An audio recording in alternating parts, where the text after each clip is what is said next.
শাকিব খানের ক্যারিয়ারের অনেক বিশেষ একটা দিন, সেটা কি?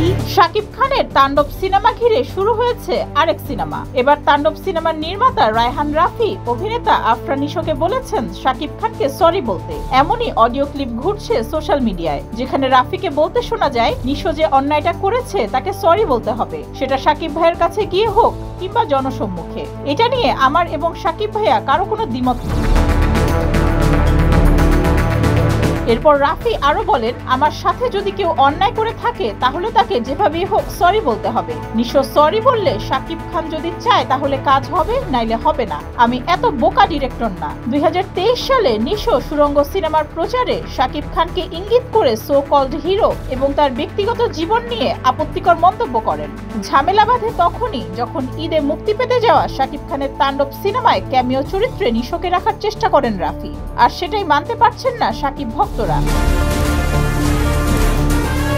তবে শাকিব খান বিষয়টি গুরুত্ব না দিলেও নিশোর এই আচরণ শাকিব ভক্তরা ভালো মতো নেয়নি। এবার শাকিবের সিনেমায় একটি ক্যামিও চরিত্রে থাকছে নিশো, এই খবর ছড়িয়ে পড়তেই ক্ষিপ্ত হন শাকিব ভক্তরা। শাকিব ভক্তদের দাবি, সিনেমায় নিশোর যদি কোনো ক্যামিও থাকে তাহলে শাকিব খানের কাছে নিশোকে প্রকাশ্যে ক্ষমা চাইতে হবে। আনন্দমেলার মঞ্চে প্রথম আপনি আসলেন, আপনার কেমন লাগে? এটাও জানা যায় নিশোর ক্যামিও থাকার বিষয়টি শাকিব নিজেও ভালোভাবে নেননি। তাকে না জানিয়ে যখন নিশোকে রাখার সিদ্ধান্ত নেন রাফি, তখন শাকিব খান একদিন শুটিংও বন্ধ রেখেছিলেন।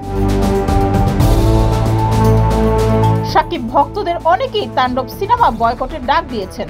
শাকিব খানের সিনেমা মুক্তি পেলে কয়েকবার করে তার ভক্তরা দেখে থাকেন, কিন্তু নিশো সিনেমায় এসেই শাকিব খানকে নিয়ে যে কটাক্ষ করেছেন, তিনি যদি ক্ষমা না চান তাহলে সিনেমাটি আর দেখবেন না ভক্তরা বলে হুমকিও দেয়া হয়েছে।